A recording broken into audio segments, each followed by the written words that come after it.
Pawis na pawis ako. Time check, 2:52. Sa maagang oras nga na ito ay nandito na tayo sa Tanay, Rizal. Din-wrap up lang tayo ng aming van at kailangan na naming tumawid ng ilog gamit ang balsa. Pagkatapos namin makatawid ng ilog ay dinala na kami ng isang tricycle papunta sa isang restaurant. Dito sa Tanay, Rizal, maraming pambukas na restaurant dahil hinihintay nila ang mga katulad naming aakyat bundok. Sa lugar nga na ito ay may pagkakataon kang kumain, magayos ng sarili, mag-charge ng cellphone, bumili ng mga kailangang gamit na nakalimutan katulad ng guwantes, magpa-picture, at mag-CR. Yan, ready na para umakyat.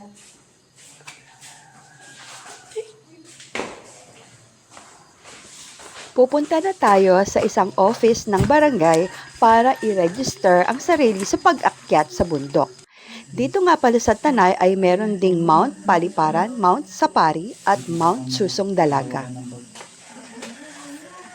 Pero ngayon ay nagre-register tayo para akyatin ang Mount Daraitan. Pagkatapos nga ay ipinriffing na sa amin ang mga do's and don'ts sa pag-akyat namin sa Mount Daraitan.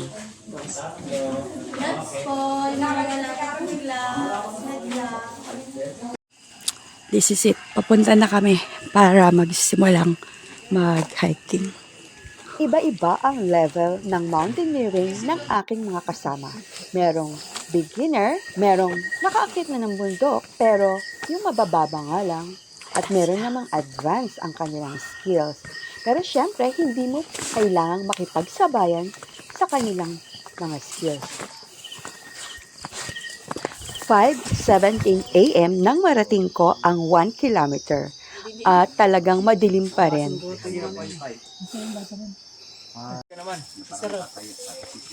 Kung kailangan mo naman ng mga katulong, nandito lang naman kami suli.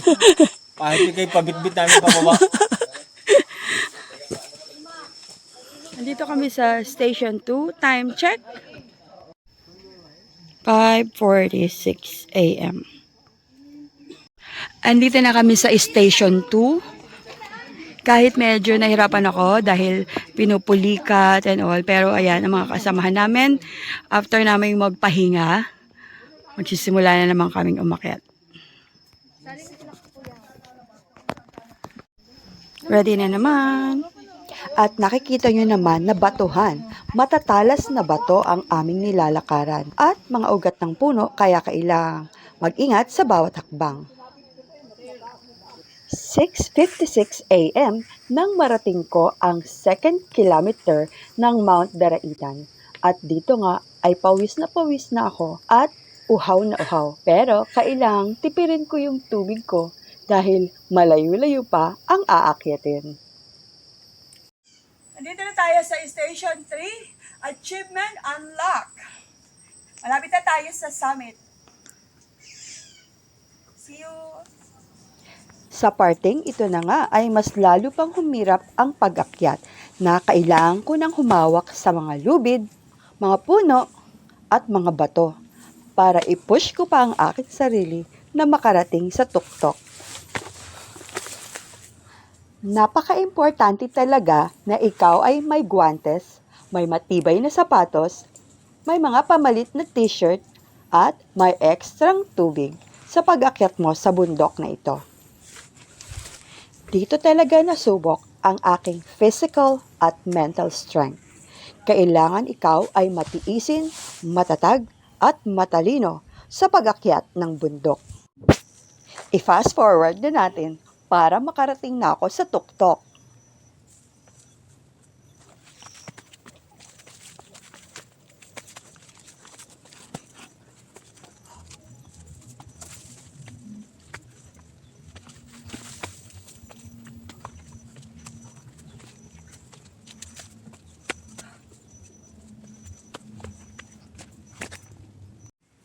Ito na nga ang summit ng Mount Daraitan. Dito pwede na ulit magpahinga, kumain, at magpa-picture. Andito na tayo sa tuktok ng Mount Daraitan na may taas na 2,425 feet or 739 meters. Dito ko na naramdaman ang magkakahalong emosyon, ang pagod, ang tuwa at saya nang makita ko ang magandang tanawin mula dito sa tuktok ng Mount Daraitan. Hindi ko ma-explain ang aking nararamdaman sa sobrang katuwaan na narating ko ang tuktok ng bundok na ito. Okay.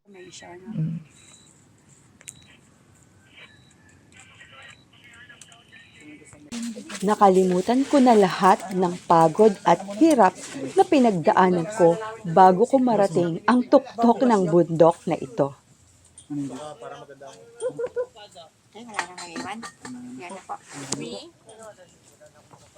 At matapos nga naming kumain, magpahinga, at mag-enjoy sa napakagandang tanawin sa tuktok ng Mount Daraitan, ay kailangan na naman naming bumaba.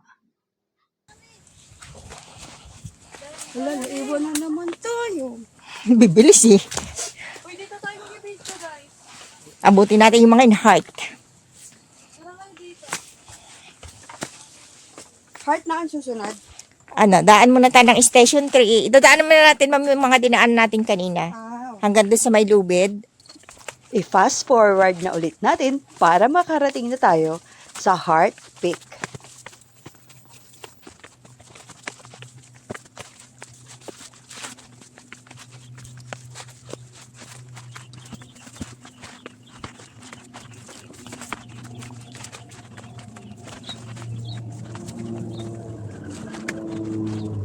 Heart Peak na tinatawag. Ayan na makikita mo. Ano yan? Tinipak River. Yan ang Tinipak River. Tapos itong bundok na to, Mount Mamara po. Mount ano pa? Mamara. Mount Mamara. Okay. Nice.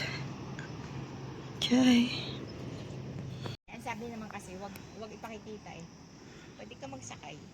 Yung kaya mo lusin. No, magkano ka total? Kinukuha mo eh. Ayan po.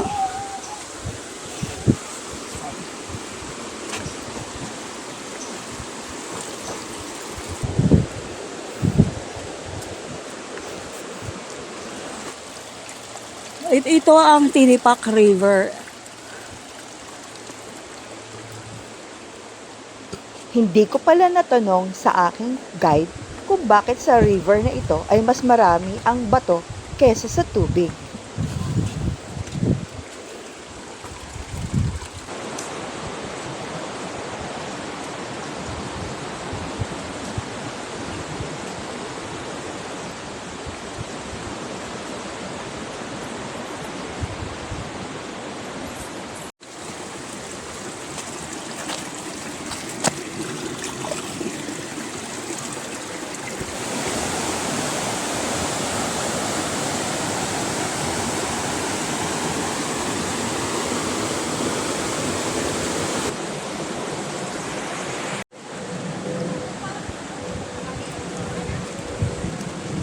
Noong una ay parang ayaw ko pang maligo dahil sa sobrang pagod ko at pawis na pawis pa.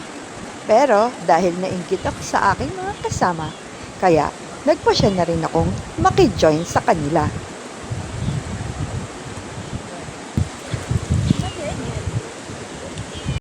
At nang magsawa na kaming maligo, ay nagpasya na nga kaming bumalik doon sa restaurant kung saan namin iniwan ang aming mga gamit at para na rin kumain dahil gutom na kami. Simula sa aming pag-akyat hanggang sa pagbaba ng Mount Daraitan at sa paliligo sa Tinipak River, ay mahigit 8 oras na ang aming nagugol. Pero kung iisipin, 8:00 pa lang kagabi ay gising na ako. Kaya sa oras na ito ay mahigit 16 hours na akong gising. Mabuti na nga lang pala At sa tabi ng ilog ng Tinipak River ay meron ng mga tricycle na nakaabang para dalhin kami kung saan namin iniwan ang aming mga gamit kagabi. Good morning guys! Another day at medyo masakit yung katawan ko. Pero nakatulog naman ako ng maayos dito sa aking tent. Ayan, pack up na po kami ngayon. Hi! Ayan, ready to go na. Medyo maaga yung pagbalik namin. Hindi namin alam kung bakit. Ate! Ingat po. It would be the first and last. First and last. Thank you. Thank you you po. po. Ingat din po kayo. Sayang at hindi tayo nakaligo doon, no? Pero okay lang, naligo naman tayo kahapon sa Tinipak River. Yeah, ito yung Daraitan River, pero hindi tayo nakaligo. Next time.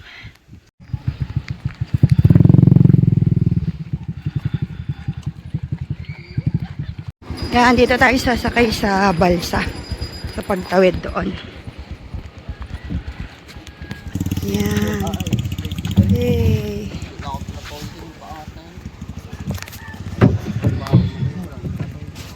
Pati motor. Walang ibang daanan. Ito lang talaga. Wala siyang tulay. Ano?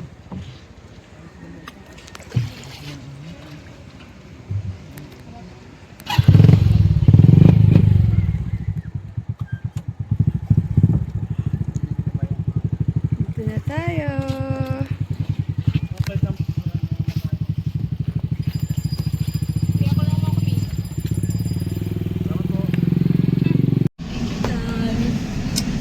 Bye-bye, Daraitan. You're most welcome, B. Tayo na mahala. Ayan na. Pagod ako, Mi. Pagod po ako.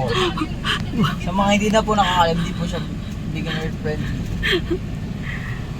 Hindi beginners friendly, pero nag-enjoy ako. Siyempre. Thank you, Mount Daraitan. Kasama ko pinakamagandang tropa namin, eh. Correct.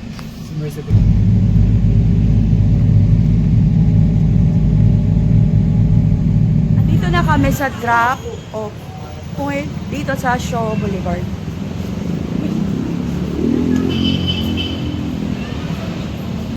Mag-MRT kami para mabilis kami makarating sa Pasay.